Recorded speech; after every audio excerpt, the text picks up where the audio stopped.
Students welcome करता हूँ आपको अपने YouTube channel about analysis beyond ordinary thinking पर।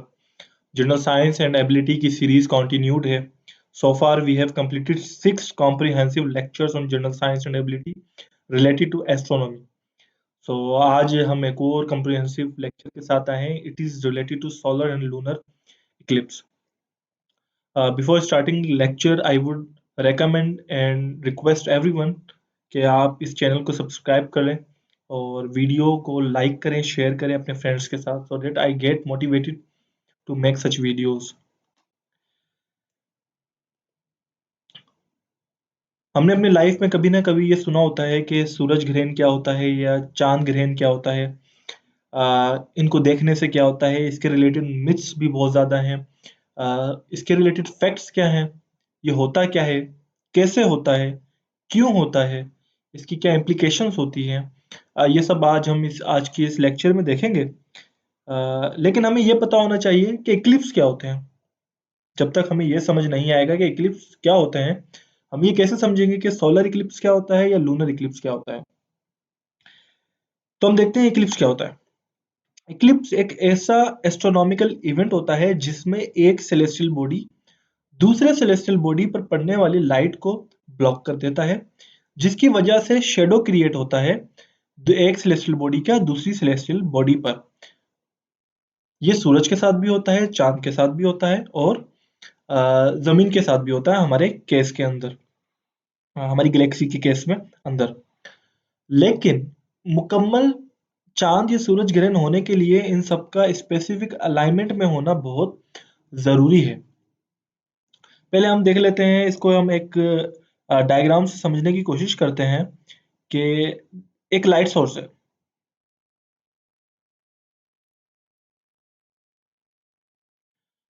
एंड हमारे केस में इट इज सन। इस सूरज से शुआएं निकलती हैं, लाइट निकलती है। ये लाइट सेलेस्टियल बॉडीज पर भी पड़ती हैं। अब मिसाल के तौर पर ये अर्थ है, ये अर्थ सूरज के गिर्द चक्कर काटती है और जमीन के गिर्द चांद चक्कर काटता है,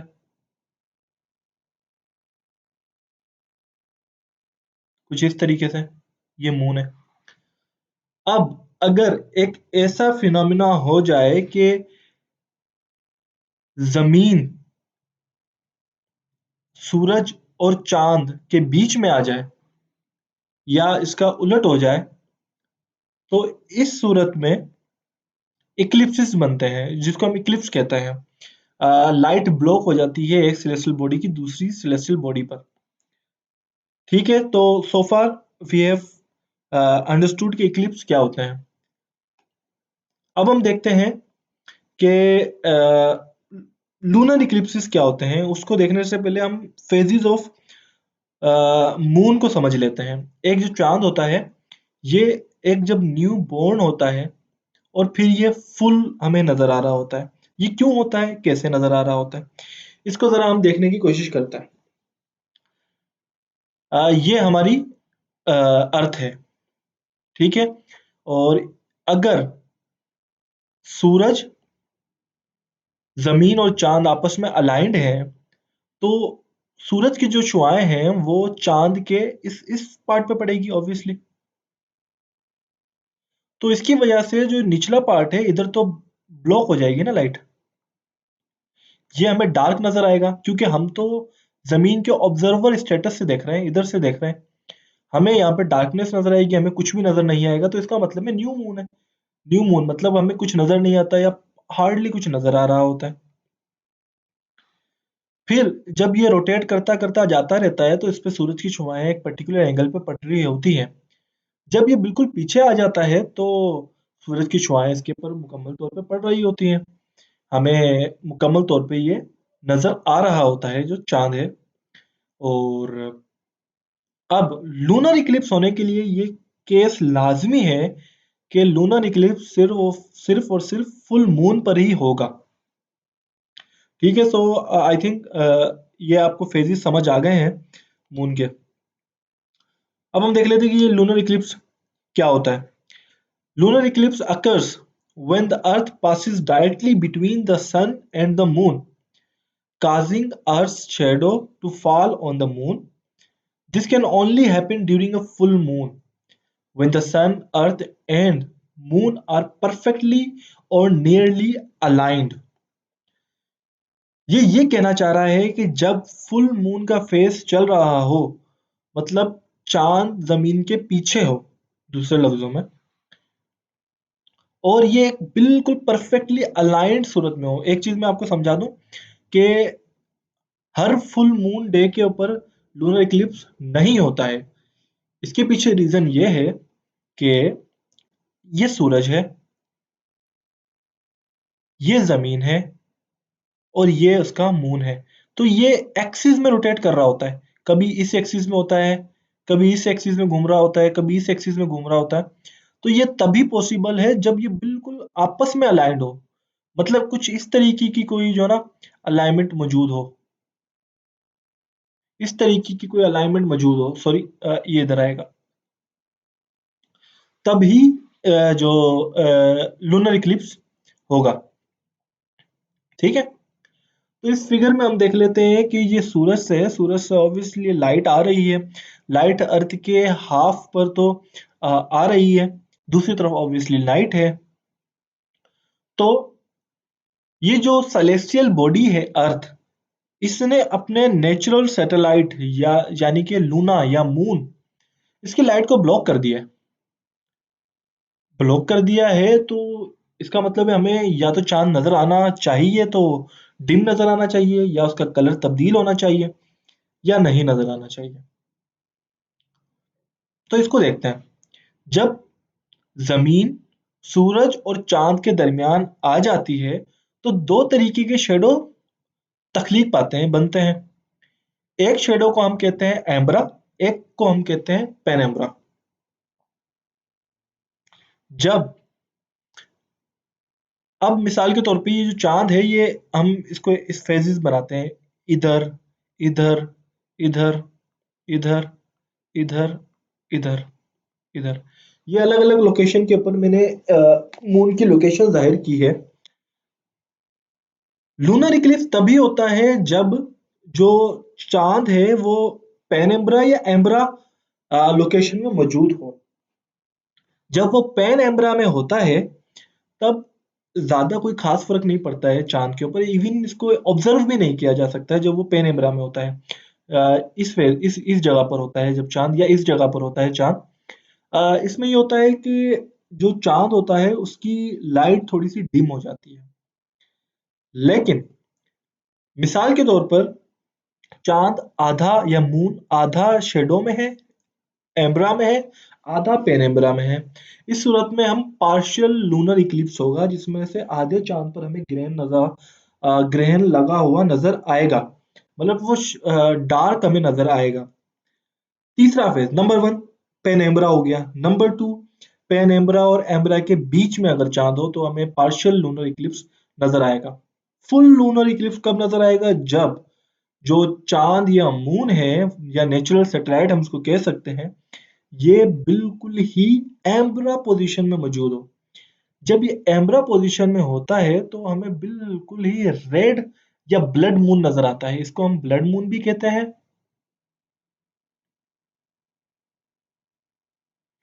और हमें रेडिश सा टिंट नजर आ रहा होता है इसके ऊपर ना। ये इसलिए होता है कि जब जो शुआएं हैं सूरज की पड़ रही होती हैं जमीन की तरफ, तो बाकी जितनी भी लाइट होती हैं वो रिफ्लेक्ट हो जाती है। जो रेड होती है ड्यू टू इट्स वेवलेंथ, वो इधर कन्वर्ज सी हो रही होती है, जिसकी वजह से हमें रेड जो ना नजर आ रहा होता है चांद। यहाँ पे भी हम देख सकते हैं कि एक एग्जांपल से शो किया गया है, यू कैन सी, यहाँ पर भी सूरज से लाइट पास हो रही है, लेकिन ये जो अर्थ है इसने चांद पर पड़ने वाली लाइट को ब्लॉक कर दिया है। जब इसने लाइट को ब्लॉक कर दिया यहाँ से, तो ये दो किस्म के शेडो बने, जिनको हमने पेनेम्ब्रा और एम्ब्रा का नाम दिया। अब depending upon the position of moon, different किस्म के लूनर इक्लिप्सेस होते हैं। पेनेम्ब्रियल लूनर इक्लिप्स होते हैं जिसमें सिर्फ लाइट डिम होती है चांद की, अगर चांद यहाँ पर हो। और उसके बाद पार्शियल लूनर इक्लिप्स होता है और फुल लूनर इक्लिप्स होता है। ये मैंने आपको बता दिया। यहाँ पे लिखा भी हुआ है कि 3 किस्म के इक्लिप्स होते हैं: penumbral lunar eclipse, partial lunar eclipse, full lunar eclipse. अच्छा, अब देखते हैं हम कि सोलर इक्लिप्स क्या होता है। ये बिल्कुल ही आसान है। अगर चांद जमीन पर पड़ने वाली रोशनी को ब्लॉक कर दे तो इस फिनोमिना को हम क्या कहेंगे? Solar Eclipse. अगर जमीन चांद पर पड़ने वाली रोशनी को ब्लॉक कर दे या जमीन सूरज और चांद के दरमियान आ जाए, जब जमीन सूरज और चांद के दरमियान आ जाए तो वो लूनर इक्लिप्स होता है। जब चांद जमीन और सूरज के दरमियान आ जाए तो वो सोलर इक्लिप्स होता है। यहाँ पर डेफिनेशन भी लिखी हुई है। A solar eclipse occurs when the moon passes between the earth and the sun, blocking sunlight from reaching a portion of earth. This alignment can only happen during a new moon, when the moon is positioned directly between the sun and the earth. मैंने आपको phases of moon के अंदर आपको दिखाया था। मैं आपको वापस से दिखा देता हूँ। मैंने आपको बताया था कि न्यू मून कब बनता है? जब चांद सूरज और जमीन के दरमियान दरमियान आ जाए। फुल मून कब होता है? जब जमीन सूरज और चांद के दरमियान आ जाए। तो लूनर इक्लिप्स के लिए शर्त यह है कि फुल मून हो और परफेक्टली अलाइंड हो या नियरली परफेक्ट अलाइंड हो। सोलर इक्लिप्स के लिए कंडीशन है कि न्यू मून हो और नियरली या परफेक्टली अलाइंड हो।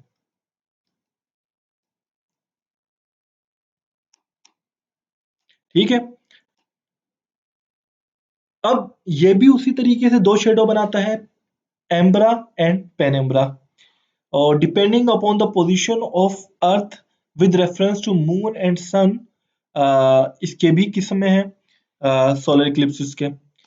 इसमें सबसे पहले आता है टोटल सोलर इक्लिप्स।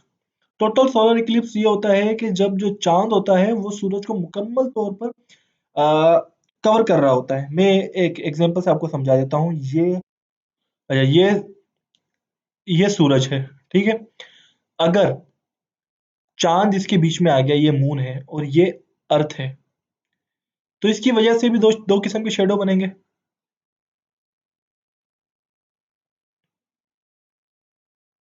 ये बड़ा मैंने रफ सा बना दिया। अच्छा, ये जो पार्ट होगा ये बिल्कुल डार्क पार्ट होगा क्योंकि ये बिल्कुल ही लाइट को ब्लॉक कर रहा है। ये जो पार्ट होगा इसमें थोड़ा सा लाइटर पार्ट होगा। तो जो शख्स इस हिस्से से देख रहा होगा सूरज को तो उसको सिर्फ डार्कनेस नजर आएगा, काला सा डार्क सा आपको जो ना सन नजर आ रहा होगा। लेकिन अगर दूसरी तरफ से देखेंगे तो हमें थोड़ा सा दूसरे किस्म का हमें नजर आ रहा होगा। It depends upon the observer position, क्योंकि ये जो डार्क शेड होता है ये छोटी सी स्ट्रिप अर्थ के ऊपर बना रहा होता है। छोटी सी स्ट्रिप होती है, इसकी पूरी अर्थ पे नहीं होता इसका इम्पैक्ट। उसके अलावा पार्शियल सोलर इक्लिप्स होता है जो कि मैंने बताया। अगर ये पेनिम्ब्रल रीजन के अंदर है तो आपको जो ना तो जो पाथ ऑफ टोटलिटी है जिसको हम डार्कनेस पार्ट कह रहे हैं, ये जो हिस्सा है जहाँ पर डार्केस्ट पार्ट है, इसके अलावा जो रीजन है उधर आपको पार्शियल सोलर इक्लिप्स नजर आता है। उसके अलावा एनुलर सोलर इक्लिप्स होता है। ये इसमें ये होता है कि जो चांद होता है वो सूरज के इतना परफेक्टली अलाइंड हो जाता है तो उसके गिर्द, क्योंकि सूरज बड़ा है ऑब्वियसली लेकिन जमीन से दूर है, चांद छोटा है लेकिन जमीन के करीब है, तो एक ऐसा शेप सा बन जाता है। मैं आपको दिखा देता हूँ। ये चांद है, इसके पीछे सूरज है जो छुप गया है इसके पीछे, लेकिन सूरज की जो आउटर लेयर है जो वो तो हमें नजर आएगी। तो ये एक चांद के गिर्द एक रिंग सी बना लेता है, रिंग सी हमें नजर आता है। वो रिंग ऑफ फायर जिसको हम कहते हैं वो विजिबल होती है हमें सोलर इक्लिप्स में। तो ये होता है एनुलर सोलर इक्लिप्स। हम रिवीजन कर लेते हैं एक बार कि आज हमने क्या पढ़ा। We studied Eclipse. इक्लिप्स क्या होता है? जब एक सेलेस्टियल बॉडी दूसरी सेलेस्टियल बॉडी पर पड़ने वाली लाइट को ब्लॉक करती है तो शेडो क्रिएट होता है उस सेलेस्टियल बॉडी पर। इस फिनोमेना को हम इक्लिप्स कहते हैं। अगर अगर सूरज से जमीन पर पड़ने वाली लाइट को चांद ब्लॉक करे, या दूसरे अल्फाजों में सूरज और जमीन के दरमियान चांद आ जाए और लाइट ब्लॉक हो, एक परफेक्टली अलाइंड कंडीशन होती है तब, तो इसको हम सोलर इक्लिप्स कहेंगे।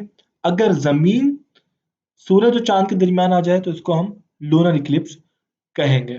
ये जब भी आपस में अलाइंड होते हैं तो दो किस्म के शेडो बनते हैं, umbral region, penumbral region. Umbral region darkest part होता है, penumbral region relative lighter part होता है। So I think it is enough for today. I hope आपको ये लेक्चर बहुत पसंद आया होगा, आपके इल्म में इजाफा हुआ होगा। It is very crucial from the exam point of view. Exam में इसके एमसीक्यूज भी आते हैं और सब्जेक्टिवली थियोरेटिकली पूछा भी जाता है। सो अगर आपका कोई भी क्वेश्चन है, you can pin comment. I would like to suggest everyone के इस वीडियो को ज़्यादा से ज़्यादा शेयर करें, लाइक करें, चैनल को सब्सक्राइब करें। Thank you.